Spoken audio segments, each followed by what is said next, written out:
yeah, it was really emotional. She was like almost crying because she was just like, this has never happened to me. And, it's a lot of money to some people. For sure. That's awesome.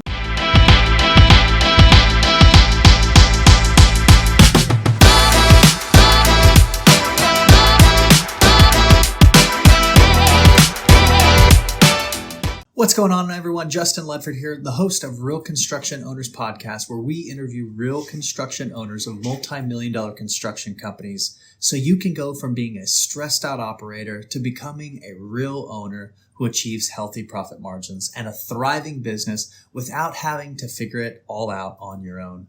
Today, we have a special guest, Doug Smith, owner of the Credit App. He has a unique story and a cool service that'll help you get paid when your clients are trying to withhold your money. If you listen all the way to the end, you'll get to hear an investing strategy that no one else is doing that's extremely lucrative that he unpacks. Let's dive right in. What's up, everybody? Justin Ledford here with Doug Smith, the owner of Credit App. His story is incredible about how he used to be a contractor himself and how he created this business to help contractors make sure they get their payments from homeowners who don't want to pay. Welcome, Doug. How you doing? Hey, Justin, how are you doing today? I'm doing all right. Man, I'm truly blessed and I'm highly favored. Thanks for asking. Where are you living right now? Where are you at? We're currently based out of Dallas, Texas. Nice. And Yeah. talk to our audience. What is your history before you became the owner of this? Okay, so my full background is I used to own an insurance restoration company, door knocking, hail chasing, insurance claims. I started out like everyone else. I graduated from college. A friend of mine told me he was making $1,000 a week selling roofs. That sounded like a really great deal to me at the time. I started doing it, did it for 6 months or so, and then ended up, starting my own insurance restoration company in a different town. I did the right thing. I didn't compete against the guy that trained me how to do the business. So I started it up in another town, started doing roofing, ended up selling that company after we grew it for a few years.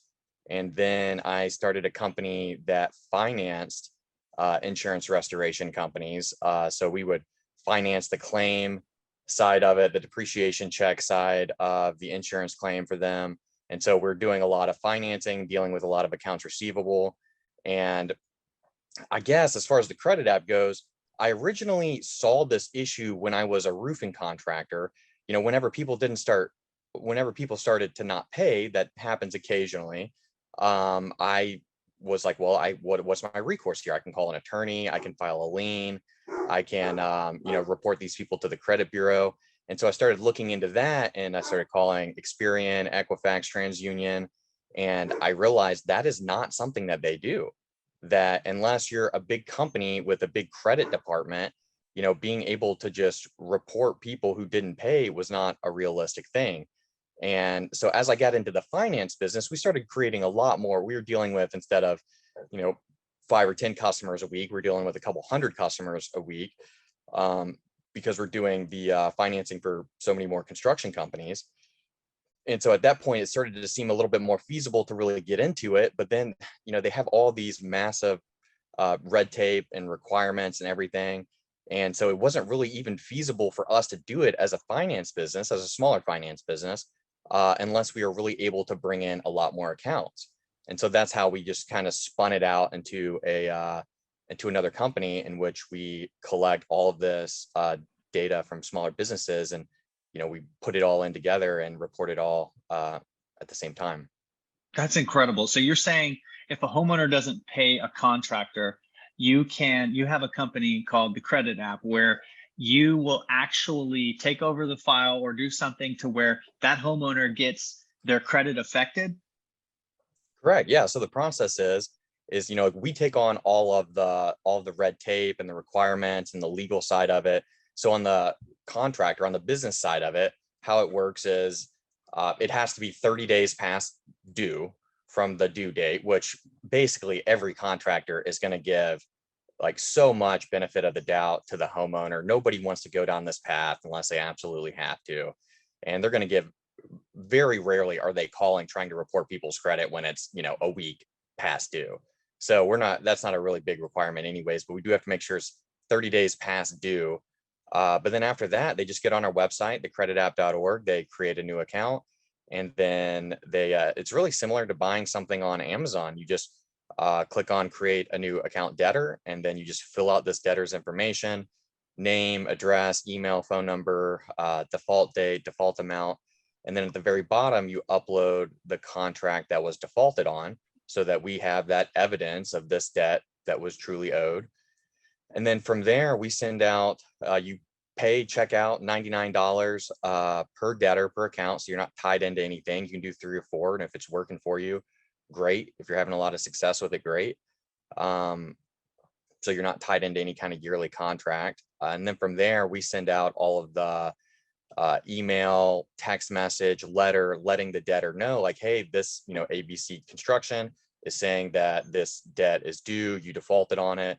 And then it gives them about 30 days normally in order to dispute it or to pay it. And then after that, it goes on their credit report, just like they defaulted on their car note. Bro, like, where have you been? How long have you been doing this business? We've been doing it for about 4 years now. I believe it was it 2018 or so. We started getting into it and opening it up, and everybody loves it. Like, it's really like the numbers are really, really good. Our average default amount is about $7,000.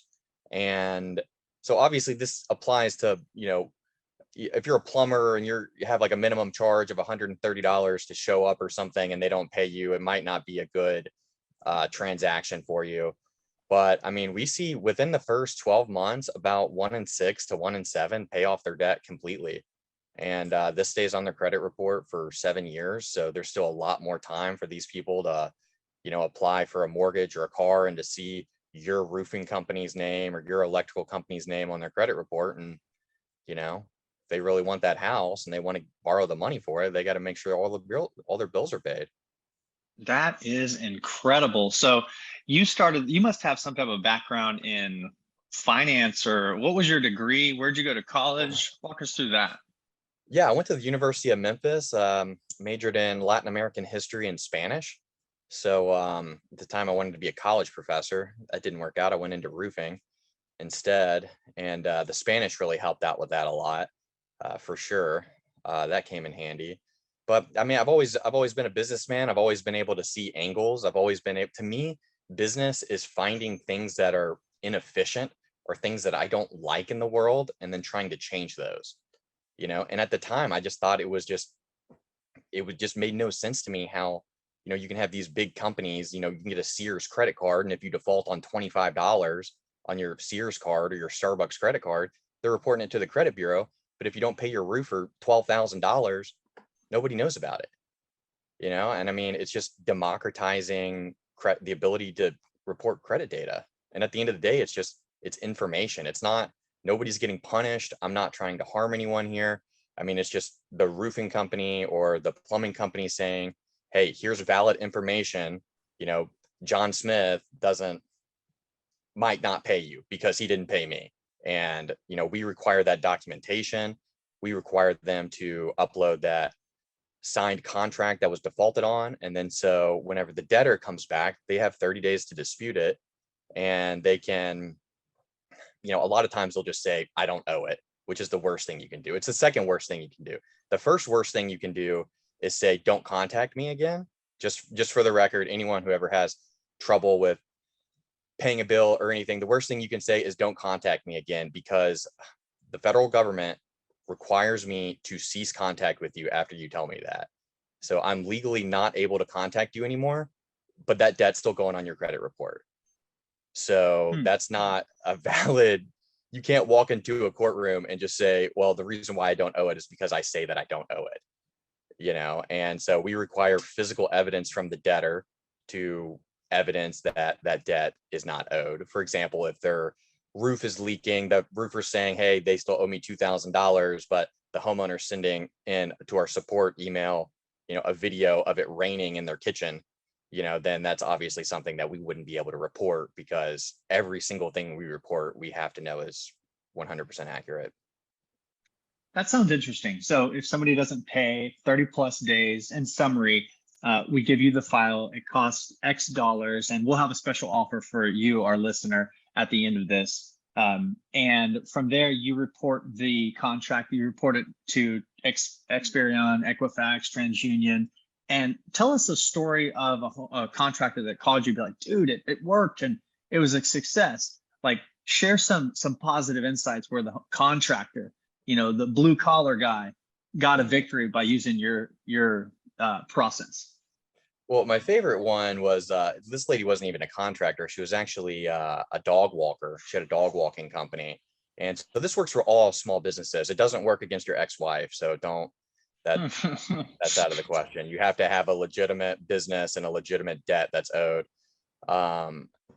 So my favorite one was this dog walking lady down, I believe it was in Waco, Texas. And she got shorted $800 from a heart surgeon for walking his dogs. And she'd been walking dogs for 20 years, never had any problem collecting, never had anything, just randomly stumbled across our website on the internet. She was Googling, how to collect money or report people, and found our website, and she ended up filling out the information. And it was like 3 or 4 days later, she had the check in the mail for $800.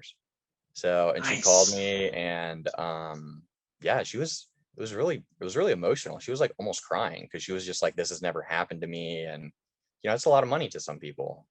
For sure. That's awesome that it's not just for contractors. Talk to our contractors though. When they heard 1 in 6 gets paid back, is that a statistic from the construction realm? If we use your service, 1 in 6 will get paid back, or did I mishear that? That's 90% of who we deal with are contractors. We deal with some used car lots and some landlords and HOAs and stuff like that. But I would say about 90% is within the construction industry. And so what I tell people is it's a tool. It's a collection tool is what it is. And, occasionally people will, send in like, hey, this person, shorted me $10,000 and I reported them to the credit bureau, and 3 weeks later, they still haven't paid. What's going on? And it's like, look, for $99, we can't guarantee that you're going to get paid. That's not something, but we can guarantee that if they don't pay you, this is going to go on their credit report. That's something Sure. we can guarantee. And so it's a tool. You have a lien that you can use. You can either, do the footwork and get the notary and all that, follow it at the clerk's office yourself. I think there's some online companies that might do it for you, or some, LegalZoom or something that might do that for you. And you can sue them and you can hit their credit. And those are really the only 3 avenues that you have. And to sue them, you get a judgment, and then that's not really, you still got to collect your money after that. And if you put a lien on their house, they don't really care unless they're trying to sell it. It doesn't really affect them a whole lot. And, really hitting their credit, that's the most time sensitive thing that I've seen in order to get them to start dancing. Because even if you get a judgment against them and you're garnishing their wages, maybe you're getting, $50 a month, and if they owe you $8,000, that's going to take a while Forever. to get that money back. Right. So we still need to file the lien. We would give you the file, and it has to be a minimum of 30 days. Is there a timeline of if this is a 6-month-old file or a year-old file? So it's 2 years. It has to be within the last 2 years in order to be reported. They're pretty lenient on that. If it's close, sometimes they'll ask me, it's like, is that the due date? Is that the contract date? And my response is they're pretty lenient on it as long as it's within the first, pretty close to that 2-year mark. They're not going to give us a lot of headache on that. So brilliant. I look forward to using your services. I have a question about you as a business owner, because this is where we interview CEOs and talk about how they're scaling marketing and all things process related. Tell me, what's a process in your business that you are most proud of? Automations.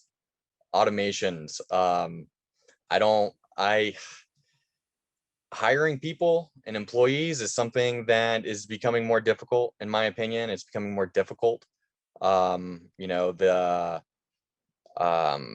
more I can automate and, run these things without having a big labor cost, is vastly increases margins. So anything that you can automate, there's really code-free website services that you can use to automate connecting your CRM to emails to text messages. That is something that I really that I really pride myself on, is just that time management and efficiency, and using online automations to do that. Love it. As a business owner, we start actually having to do the work, and then we grow to where we scaled it to where other people are doing the work, and we are just managing and helping people hit their goals. How are you scaling your business? Well, that's something that really is difficult with this kind of business model, because all of the business models that I've used in the past have all been high margin. Running a construction company, I mean, our average profit per job was like $3,000 or $4,000, because I mean, we would do total roof replacements, and you're talking $15,000-$20,000 jobs. And so the acquisition cost, I mean, you could have $1,000 acquisition cost and you're still making plenty of money. And in the finance, it was kind of a similar deal as far as margins per lifetime of the client. And with this, selling a product for $99 is really challenging. It's really really been a challenge, because I mean, when you think about having that acquisition, it's like, how much sales and marketing can you do for $30? Not just a whole lot. So it's really, I mean, obviously there's lots of massive companies that make, I mean, Walmart makes a 1% profit margin, so there are plenty of companies that sell cheap products that have scaled. So it's really been an interesting thing for me, it's been a learning experience for me, trying to figure that out. Well, the cool thing about where you're at as a business owner, because I see myself as like a serial entrepreneur myself, is you're building something that if you get the word out for the roofing industry or the construction industry, for the car industry, for all these different industries, by doing these podcasts, by going to different events and getting on stage, it will pay itself off. As long as you put in the work, plant all the seeds, and keep doing it, it'll pay itself off. So that's awesome that you're building this, and it's a resource for us contractors. Now, I am curious, as far as because we're always trying to learn from each other, what's an investment that you have made that has surprised you? In business, or just in investing in general? It can be in business and in general, in life, in real estate, crypto, whatever it is. I also do a good amount of real estate. And what I've been doing here lately, I don't want to get my secret out too much, but is finding. Oh, come on, give us the secret. Come on. Finding lower income multifamily apartment complexes, and converting those to 55 and up communities. And so a lot of people, I own 2 apartment complexes now. One's a 64 unit, one's a 32 unit.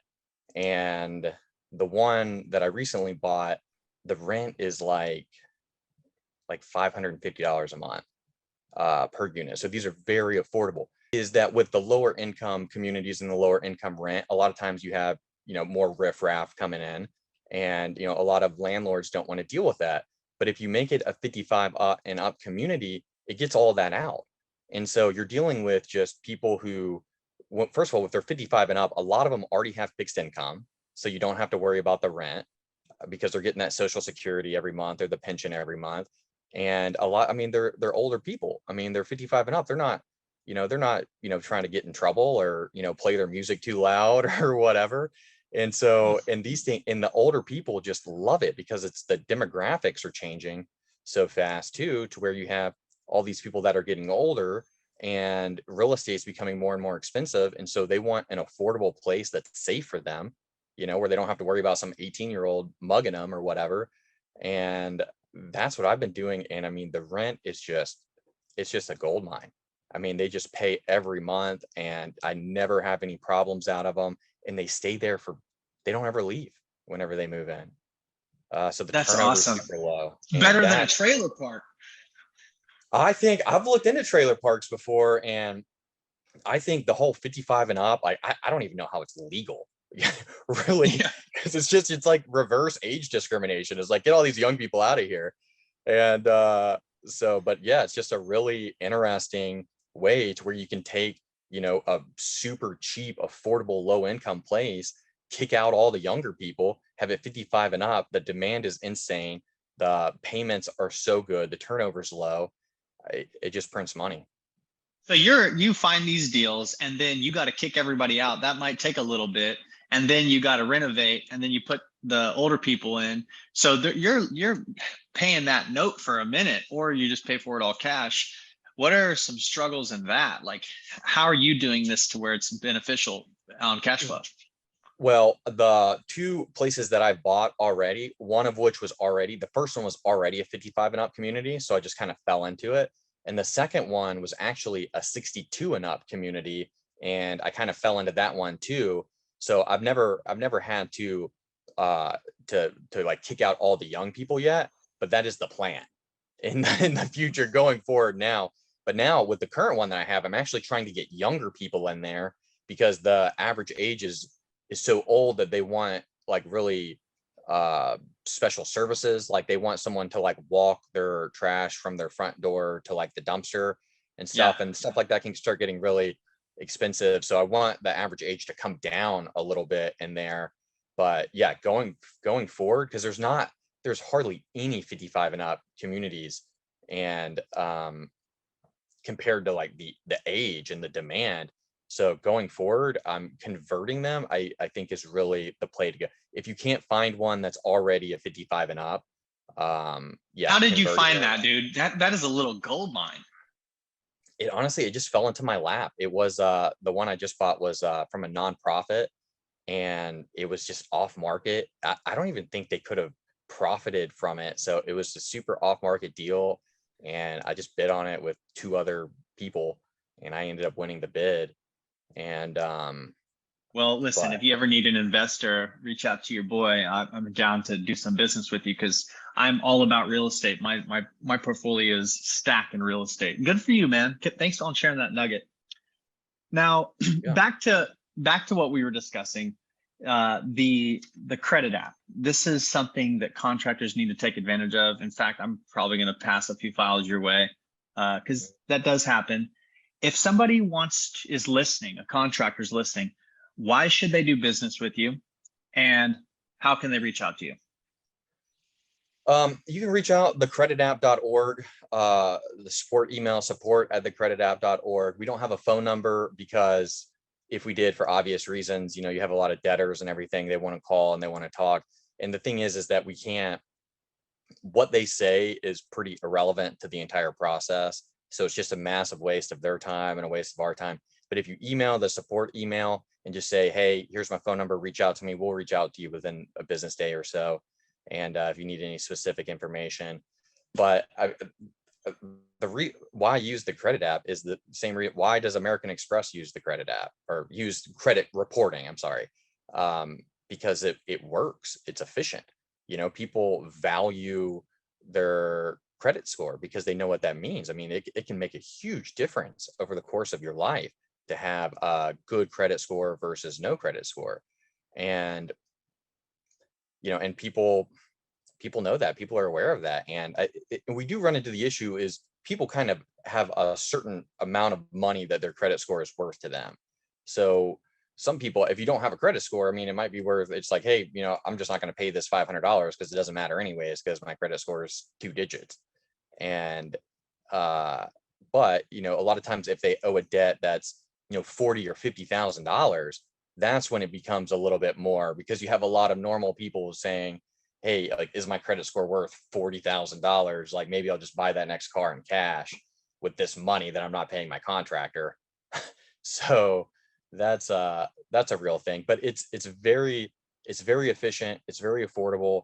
And I mean, you can go use an attorney and I mean and have them sue this person or whatever, but at the end of the day, it's not going to be more effective than what we're doing. And most attorneys don't report credit data, so they're not even going to have this ability to report that information anyways. I love So it. I love it. I think, and it's more economical than going the attorney route, and it's more effective, it sounds like. So if you're a contractor and you're listening and you've had this happen, we have a special offer for you. We'll drop a link in the comments below to where you'll get some kind of discount for using Mr. Smith's service with the credit app. Man, this is very good information, and I've been meaning to talk with you about this because I've seen this. And currently what I'm doing is I'm giving it to the attorney, or I'm filing a lien, and it's 50-50. And it's very expensive to do that. Where this is like more economical, but it seems like, I wouldn't want my credit to be jacked up because I'm an investor and I need good credit. So yeah. Seriously, Doug, thank you so much for being on this call. And I hope our listeners will take advantage of the great deal that we have for them. Thanks, brother. All right, Justin, take care. Take care.